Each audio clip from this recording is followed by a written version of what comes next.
Sheikh Adam ní àwọn ọmọ kí babalagbaji àtàfà àwọn babalagbaji nínú tẹ́fì dáhùn mà ní pé wọ́n fi ọ̀rọ̀ irun gbẹ̀ púpọ̀ wọ́n fi ṣeré wà ìjábìlì mẹ́ríà àwọn ni wọ́n máa ń bu àwọn obìnrin wọn lójú wọ́n mú lókùnkúndùn wọ́n tẹ́kì bírídì àmọ́ ibi láwọn ni wọ́n máa tóbi wàtà òsín ilẹ̀ àkùmẹ́m agbádá wọn máa ń fẹ́ Sheikh Adam ló sọ bẹ́ẹ̀ o Sheikh Adam wa parí ẹ̀sìn wípé wà iná khayru man yujannidu lidawa Sheikh Adam ní àwọn sùnmùgátà wa wíwù àwọn ni wọ́n lóore jù nínú àwọn tí ń dagun sójú ọ̀nà tọ́lọ́. A single message for a global community, connecting the Yoruba heart to the soul of Islam. tí wọ́n bá pè yàn kó wá sọ̀rọ̀ nínú ilé babalágége kò gbọ́dọ̀ dání ẹ̀fọ́ wọn kò kéwù lọ́bẹ̀ tí wọ́n bá pè yàn láàyè yìí tó bá ń di ẹrù kéwù bọ̀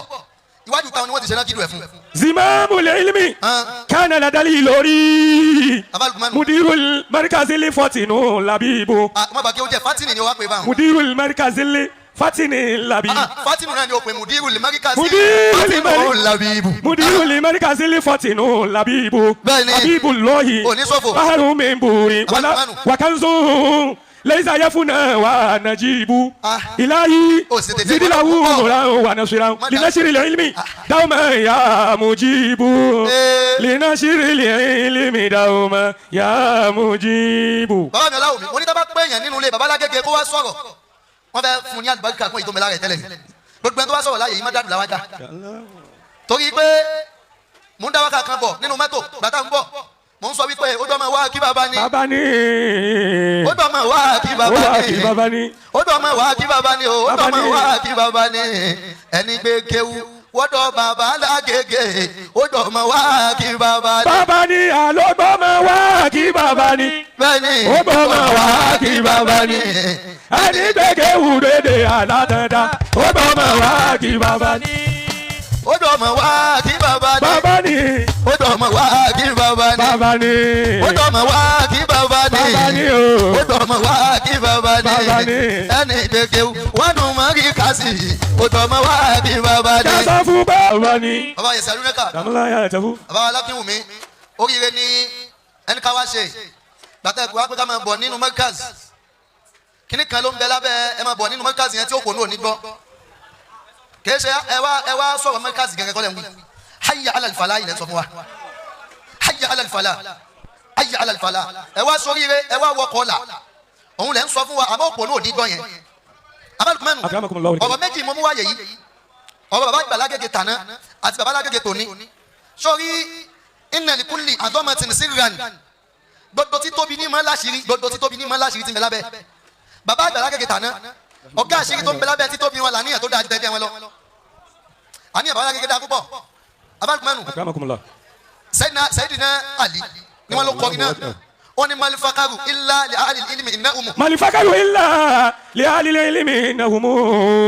alal huda liman istahada adillahu. alal huda liman istahada adillahu. wọ́n ní waqadiru kulli mri'in ma kana yuhsinuhu. waqadiru kulli mri'in ma kana yuhsinuhu. walijahiluna li ahli ilmi a'da. walijahiluna li ahli ilmi a'da. wọ́n ní fafus bi ilmin ta'ish hayyan bihi abadan. fafus bi ilmin ta'ish hayyan bihi abadan. wọ́n ní annasu mawta wa ahlul ilmi ahya. annasu mawta wa ahlul ilmi ahya.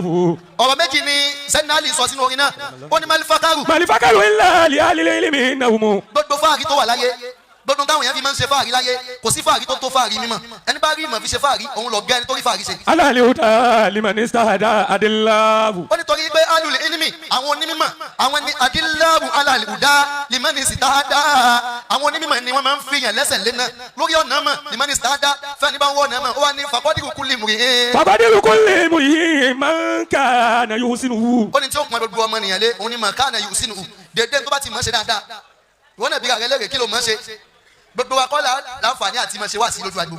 àwọn yẹn kan wà tó bá gbé máìkì lé àwọn lọ́wọ́ tó bá ní gba owó ọpẹ́ wọ́n á gba owó tí inú gbogbo everybody á dùn tá a bá ti bínú àwọn ẹni báwọn gbogbo òní mọ́wó délé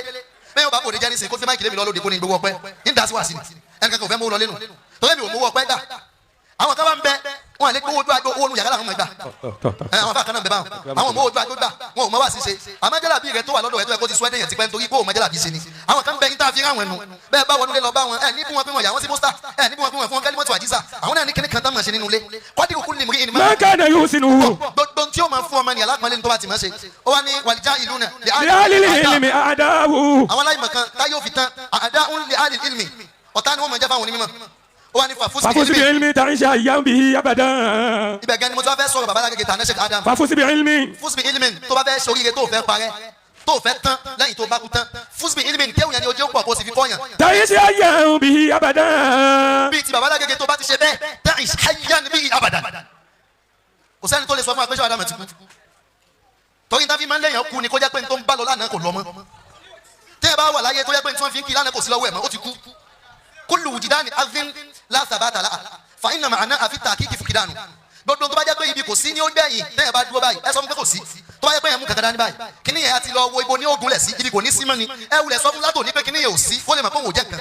gbogbo tó bá jẹ́ pé tí ò bá ti sí yóò padà wà ẹ sọ pé ó ti wà. ẹni tó ń ṣiṣẹ́ bíríkìlà lébọ̀ tá a gbéṣẹ́ fún ní kí ikúṣẹ́ kò sí wàhálà tó lè mọ̀ ṣe tá a bá kí ikúṣẹ́ ó kàn wá ká kí ni nítorí kí olú wàhálà tó ń ṣe látàárọ̀ ohun tó bá dìrọ̀lẹ́ yóò gbowó tí bá ń lọlé irú wàhálà báwọn kì í pè ní wàhálà lórí wàhálà tí ó bá padà já sówó wàhálà kọ́ ni wọ́n ń pè owó tí ó bá padà já síbi kò sí mọ́ wọn náà máa ń sọ bẹ́ẹ̀ ni tó ní pé kò tí ì ráyé wa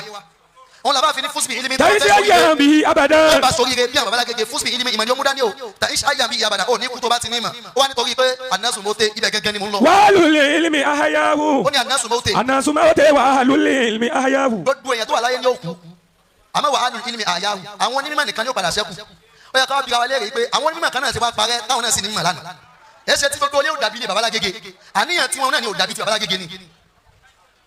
wọ́n wá gbá ọ̀rọ̀ náà mú àfàgbà kan ló gbá ọ̀rọ̀ náà mú ó ní anasu mawute wàhálùl ilmi ahyahu ó ló ní di tafsir ó ní di bayan ó ní gbogbo èèyàn ni ó parẹ́ lóòótọ́ ó ní anasu kulluhum alike gbogbo èèyàn ni ó tán gbogbo èèyàn ni ó parẹ́ illa alimun àfàwọn onímọ̀ nìkan ó ní ẹ máa jẹ́ ó dàrú mọ́ yín lọ́wọ́ náà ó ṣeéṣe kẹ́rẹ́ àwọn ilé kan lánàá tó tóbi lánàá tí ò tóbi lónìí bí ilé iṣẹ́ wa dámọ̀ ó ní wal alimuna kulluhum alike illa amiluna àwọn onímọ̀ náà ó tán o àfàwọn tó bá lo mímọ̀ tán ni ó ní ẹ wá tún ajé agbẹ̀yìn débẹ̀ àwọn amiluna náà wọ́n padà tán al amiluna kulluhum alike o illa mukhlisuna àwọn tí wọ́n kọ́ yàn kéwù tí wọ́n mọ̀ àwọn náà ó parẹ́ yóò dàbí pé wọ́n kẹ́rí nílé wọn illa mukhlisun àfàwọn tó bá fi kíláàsù ṣe àníyàn bàbá gẹ́gẹ́ lọ́lọ́ fi dá wọn lẹ́jọ́ àwò tó bá jẹ́ àwò látọ̀dọ̀ àwọn ànábì Ádámù ni ó yẹ kó ti wó àwò kò síbi tá dájú àwò àsọdìlẹ̀ kò síbi tá dájú ẹ̀kọ́ tó tó mẹ́kàsì kí ló dé tó jẹ́ pé gbogbo ìgbà tí wọ́n sọ pé àwò náà ní tún ga sí ṣé wàá dámọ̀ mọ̀ ń bọ̀ àṣírí tí tó bí wọn ni mò ń sọ fún yẹn àníyàn gbogbo àfọ àti ṣé wàá dámọ̀ bá kò sẹ́ni tí wọ́n gbọ́lá fún mo rí kíní kan nínú àníyàn Sheikh Adam tó lágbára gan bàbá ló kọ Lawani Sheik fi mashairi ulama Ìlọrin Lawani Sheik tí wàá dámọ̀ kọ yìí ibẹ̀ ni wọ́n ti kí bàbá àgbàlagbà jàdá rahimahullah wọ́n ní min talamisi Sheikh Zakariya tajul mu'minina náà máa kẹ́wù bàbá tajul mu'minin òun ni Sheikh Yusufu ali Abu Haji òun ni babalá gàjí wa Sheikh Yusufu ali Abu Haji ẹ máa gbọ́ wọ́n wá ń kí babalá gàjí àdá ṣọ́ọ́dá máa wá ní alẹ́sí balaga talamisu ní family yun wọ́n ní babalá gàjí yìí kì í ṣàfà kékeré o àfa ńlá ni bàbá babalá gàjí kódà àwọn ọmọ kẹ́wù babalá gàjí tó ìdajì mílíọ̀nù ṣọ́ọ́dá máa lọ sọ báwọn ẹ máa gbọ́ ṣọ́ọ́dá máa wá ní alladhina yukazu alayhim annahum mutasaddiduna fi amri itlaqi liya wa ijabil mar'ati wa takbiril amaimi wa tawsi'il akmam ṣé Adamu ní àwọn ọmọ kí babalá gàjí àtàfà àwọn babalá gàjí inú tẹ́ẹ̀fì dáhùn mà ní pé wọ́n fi ọ̀rọ̀ ẹ̀yìn gbọ̀n púpọ̀ wọ́n fi ṣeré wà ijabil mar'a àwọn ni wọ́n máa ń bu àwọn obìnrin wọn lójú wọ́n mú lọ́kùnkúndùn wa takbiril amaimi láwọn ni wọ́n máa tóbi wa tawsi'il akmam agbádá wọn máa ń fẹ́ ṣé Adamu ló sọ bẹ́ẹ̀ o ṣé Adamu wa parí ẹ̀ sí pé wa innahum khayru man yujannidu lid-da'wa sára wọn ni àwọn sùnmùgátà wa ń wíwù àwọn ni wọ́n lóore jù nínú àwọn tí ń dagun sójú ọ̀nà tọ́lọ́ ẹ wò ká o sábà yìí pé Sheikh Adam àníyàn ló jẹ́ kí wọ́n kí gbogbo àwọn àgbàlagbà tàná tí wọ́n bá kíní kan wọ́n fẹ́ fọ àjáde nínú àníyàn náà bàbá àgbàlagbà jẹ àgbà ọmọ Ìlọrin ni wọ́n Mùlánà Sheikh Adam ọmọ Ìlọrin ni wọ́n tí ó dàrú bàbá àgbàlagbà jì wọ́n dá débi pé ọmọ kí wọn tọ́lọ̀ fi kí wọn bàbá Lamunigun àgbà bàbá àgbàlagbà jò fi wọn ṣeré tí bàbá àgbàlagbà bá fi ọmọ kí wọn tọ́lọ̀ fi kí wọn ṣeré kò sí tó kan Sheikh Adam ó yẹ kí Sheikh Adam olù àsọ̀bíyà kí wọ́n darí gbogbo tí tó bi tó ń bẹ nínú sùnmùrà ìgbà tí wọ́n ti dá ọkọ̀ bàbá àgbàjì tí wọ́n lè ti dá ọkọ̀ gbogbo àwọn ọmọ kéwẹ́ pé balaga talamisu ní family yun wọ́n ti kí gbogbo ọmọ kéwù nìyẹn kò yẹ kí ọmọ kéwù kan retí kí Sheikh Adam dáhùn kí lọ́tọ̀ ó yẹ kí Sheikh Adam olù àsọ̀bíyà pé ọmọ Ìlọrin ni wá ọmọ Ìlọrin ni bàbá àgbàjì náà gbogbo sùnmùrà yẹn là tẹ̀ sábẹ́ bàbá àgbàjì tí ò ní jọ pé nìkan jẹ́ yẹn nu wọn nínú Lawani Sheik ni wọ́n ti sọ yẹn tó bá lọ wọnú nasimu siba fi akhbari ulamai biladi Yoruba Sheikh Adam wa dá bàbá Lamunigun tàná kí lọ́tọ̀ bẹ́ẹ̀ni Sheikh Adam ló kí wọn lọ́tọ̀ Sheikh Adam sọ wípé jam'iyatu islahi din Sheikh Adam ní jama islahu din ni wo bí kì í yá dátì Sheikh Abdul Baki tí bàbá wa Baki jẹ́ adarí gbogbo wọn ẹ máa gbọ́ Sheikh Adam Sheikh Adam wa ni bí wọ́n ṣe pọ̀ tóun àwọn ẹni Ọlọ́run ló kọ tírà o àwọn tọrọ yé ju everybody lọ àwọn tó yẹ pé kì í ṣe ìmọ̀ nìkan ni wọ́n fi ń sọ̀rọ̀ wọ́n fi wìláyà sọ̀rọ̀ wọ́n fi wìláyà kọ tírà ẹni tó lè kó ọ̀rọ̀ Sheikh Adam sí wọn lẹ́nu òsì nínú gbogbo ọmọ tí wọ́n bá bí ní 19 tán bí kálukú yẹn òsì tí Sheikh Adam tí ó jù ọ lọ tí Sheikh Adam lẹ tí àwọn tí ó jù ọ lọ òsì tí Sheikh Adam tí ó jù ọ lọ òsì wòye ọdún tí Sheikh Adam ti kú wá wòye ọdún tó ti kú àwọn tí àyẹ̀ká tó padà sọ̀rọ̀ báwọn ta ló lè dagbọ́ bàbá wọn ẹ máa bẹ́ o Sheikh Adam wa ni jamuyya islahidin wọ́n ní fari min furu'i jam'iyyati ahli sunnati wal jama'a bí Ìbàdàn bí qiyadati Sheikh Abdulsalam Bandele ó ti di ọ̀rọ̀ ni wọ́n ní ẹ tuntun ní branch ni nínú branch àwọn alùsùnà tí baba Lamunigun jẹ́ adarí gbogbo wọn Sheikh Adam wa ní àwọn tí mo wí lè mọ̀ yìí ọ Sheikh Adam wa parí ẹ̀sìn wípé wa yusammawna ashabal amahim Sheikh Adam ní àwọn tí mo wí yẹn yusammawna ashabal amahim àwọn Onilawani la máa ń pè wọ́n ti kí baba àgbàlagbà di àgbà baba Lamunigun òkè ti kán kí àwọn Sheikh Adam wa dá baba Lamunigun kí pé àfa sunna àkọ́kọ́ àfa àtọ́kọ́ lo jẹ̀lì bàbá nílẹ̀ Yorùbá baba Lamunigun ni wọ́n yẹ kí Sheikh Adam dá wọn kí torí kí wọ́n ti kí àfa wọn baba Lamunigun náà sì yọnu síbẹ̀ baba Lamunigun gẹ́gẹ́ sọ fún àwọn òjẹ́ kankan àfa àwọn ló jẹ́ kankan ẹ wo àníyàn tó dáa tán yẹn èmi àti ẹgbẹ́ lágùnlẹ̀ sí pẹ̀lú àníyàn tá a ní pẹ̀lú kí ó tó pọ̀ yìí jáde bí wàá lè kéwòn yẹn pọ̀ gan lóòótọ́ àmọ́ àníyàn yẹn ṣé yóò di ọdẹ bí tó ń lọ àníyàn ni abọ́ tá a fẹ́ fi gba oore níwájú Ọlọ́run wọ́n fẹ́ fún ọ lóòótọ́ àmọ́ ó béèrè abọ́ lọ́wọ́ rẹ̀ tó ní wọn lè bóúnjẹ sílẹ̀ lẹ̀ ẹ wo àníyàn rẹ̀ sódà tí ò bá ti dá ẹgbẹ́ fẹ́ lómi tó máa bọ́ dání nípa rí wáàsí baba mudirul markaz aba Lukman bá mi sọ pé man kana Adamu Abdullahi maulahu man kana Adamu bẹ́ẹ̀ni Abdullahi maulahu haqqan fa inna habiballahi maulahu haqqan fa inna habiballahi maulahu. anabi ni wọ́n kọ́ sọ bẹ́ẹ̀ nípa Sayyidina Ali anabi ni man kuntu maulahu fàlíyù maulahu anabi ni anitẹ́mi anabi bá ń jẹ́ maulahu tí mo bá ń jẹ́ ọ̀gá rẹ̀ fàlíyù maulahu Sayyidina Ali náà ọ̀gá rẹ̀ ni kẹ́límà maulahu yìí nǹkan mẹ́ta ló ń bẹ lábẹ́ kẹ́límà náà àkọ́kọ́ ni alimunasara ẹlẹ́kejì ni alimahabba ẹlẹ́kẹta ni tawalli umuri muslimin anabi ń sọ̀rọ̀ nǹkan mẹ́ta lábẹ́ man kuntu maulahu fàlíyù maulahu ẹni tí mo bá ń jẹ́ olówó ẹ̀ tí mo bá ń jọ́gá ẹ̀ ọ̀gá ẹ̀ ní Ali náà alákọ̀ọ́ ni alimunasara yóò mọ̀ Ali ṣe bó ti rìn anabi ṣe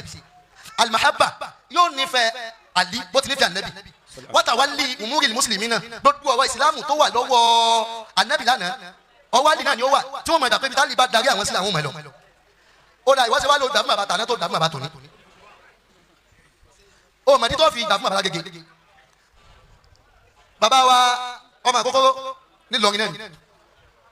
wọ́n kọ tíra tí wọ́n fi sọ̀rọ̀ lọrin bàbá mọ̀lá ní Sheikh Adam wa ṣe tàlíkì lórí tíra náà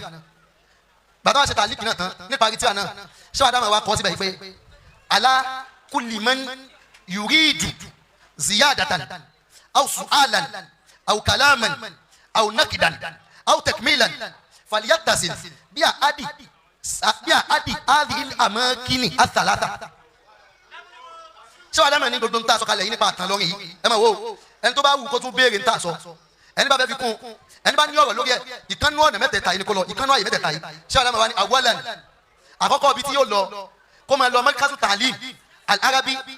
bí agége Sheikh Adam wá sọ pé kó máa lọ mẹ́kásù lásán wọ́n ní inda Muhammad Habibillahi Abdillah mo ń bọ̀ sọ ma pé lọ́dún tí Sheikh Adam sọ̀rọ̀ yẹn bàbá Mudiru ò tí ì di Mudiru wọn ti jàlífà Sheikh Adam sọ ní ọ̀rọ̀ yẹn ò yẹ dáadáa ní tí wọ́n sọ ní pé ẹnìkan tí ò ní kú òní mẹ́kásù táwọn yẹn bá kú ń bẹ̀ nìyẹn. man kana Adamu Abdullahi maulahu haqqan fa inna habiballahi maulahu haqqan fa inna habiballahi maulahu. mo bọ̀ kí ló yẹ tán ní ká máa lọ mẹ́kásù tí wọ́n wá dá ọ̀rọ̀ dó bá ọ̀rọ̀ bàbá Mudiru náà fẹ́ sọ fún ọ ọ̀rọ̀ mẹ́kásù kan fọ́n bẹ̀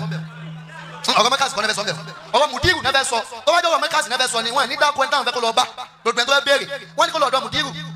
ìdí ni pé Sheikh Adam ti mọ̀ pé àwọn tọrọ Mudiru lọ́dọ̀ Ọlọ́run kèé sọ ọmọ lásán kò dàbí ọmọ yòókù ìtọ́ ìmọ̀ pé kò dàbí ọmọ yòókù ni pé àwọn náà kọ́là kọ́kọ́ tó bá jẹ́ àkọ́kọ́ ni wọ́n alẹ́ sọ pé nítorí pé Sheikh Adam ti mọ̀ pé òun yóò jà lífà àwọn kọ́là kọ́kọ́ bàbá Mudiru lẹ́gbẹ̀ẹ́ lọ́dún náà tó sì jọkùnrin ẹ lọ bá ẹni tí mo wí ẹni tí wọ́n ní kí wọ́n lọ bá yẹn ẹni tí Sheikh Adam sọ mí ti fọlọ́run yẹn o gbogbo àwọn ẹni Ọlọ́run máa ń bi léèrè pé owó tó lóun fẹ́ gbà yìí àkáǹtì wo ló filẹ̀ tá a sẹ́ndì ẹ̀ sí. haqqan fa inna habiballahi maulahu bẹ́ẹ̀ni haqqan fa inna habiballahi maulahu. bàbá Mudiru ní àkáǹtì tí bàbá Lágége sẹ́ndì sọ́lọ́run pé tó bá ti fẹ́ sanwó yẹn ibi tí wàá san sí ni yóò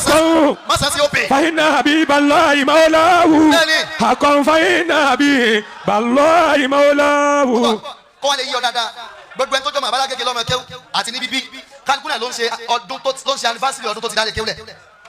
ẹni tó ṣe 20 years tó ti dálé kéwlẹ̀ ẹni tó ṣe 25 ẹni tó ṣe 40 bàbá mi àgbà Mawlana Sheikh Alfanla Adam Al-ilory bàbá wa ń ṣe 50 lọ́wọ́ báyìí tí wọ́n ti dá mọ́kàsí inú Islam ilẹ̀ ó dà ìbéèrè lọ́wọ́ èmi àti ẹni pé bàbá lágége tòní Mawlana Mudiru mọ́kàsí ilé kéwú táwọn fẹ́ ṣe anniversary rẹ̀ dà ṣé Mudiru mọ́ kéwú táwọn náà lè fi dálé kéwlẹ̀ ni àdéhùn àwọn àti bàbá wọn ni pé ìwọ ní dálé kéwú kankan lẹ̀ Adam náà ni Habibu náà ni Adam. Ma kana Adamu Abdullahi Maulahu. tó bá rí bẹ́ẹ̀ ọba tó ṣe wá lọ́rẹ́ àtàndá dákun máa ṣe wá lọ́ọ̀tà àtàndá. Àní ọba tó ṣe wá lọ́rẹ́ àtàndá dákun máa ṣe wá lọ́ọ̀tà àtàndá. ọba tó ṣe wá lọ́rẹ́ àtàndá dákun máa ṣe wá lọ́ọ̀tà àtàndá. Àní ọba tó ṣe wá lọ́rẹ́ àtàndá dákun máa ṣe wá lọ́ọ̀tà àtàndá. ẹni àtàndá ṣe níta ló mọ̀ ẹni àtàndá ṣe níta ló mọ̀ yẹ látàndá ṣe sọ̀dọ̀ wa ọba tó ṣe wá dákun máa ṣe wá lọ́ọ̀tà àtàndá. èmi látàndá ọmọ àtàndá ọ̀rẹ́ àtàndá dákun máa ṣe wá lọ́ọ̀tà àtàndá. ọba tó ṣe wá lọ́rẹ́ àtàndá dákun máa ṣe wá lọ́ọ̀tà àtàndá. ọba tó ṣe wá lọ́rẹ́ àtàndá dákun máa ṣe wá lọ́ọ̀tà àtàndá. ọba tó ṣe wá lọ́rẹ́ àtàndá dákun máa ṣe wá lọ́ọ̀tà àtàndá. ọba tó ṣe wá lọ́rẹ́ àtàndá o dákun máa ṣe wá lọ́ọ̀tà àtàndá. ọba tó ṣe wá lọ́rẹ́ àtàndá o dákun máa ṣe wá lọ́ọ̀tà àtàndá. èmi àtàndá ọmọ àtàndá ọba tó ṣe wá lọ́ọ̀tà àtàndá dákun máa ṣe wá lọ́ọ̀tà. jọ̀wọ́ ṣe àkíyèsí láti subscribe fi like sílẹ̀ àti tẹ àròsọ bell fún àwọn ìmọ̀ràn tọlọ́fìn. Assalamu alaikum wa rahmatullahi.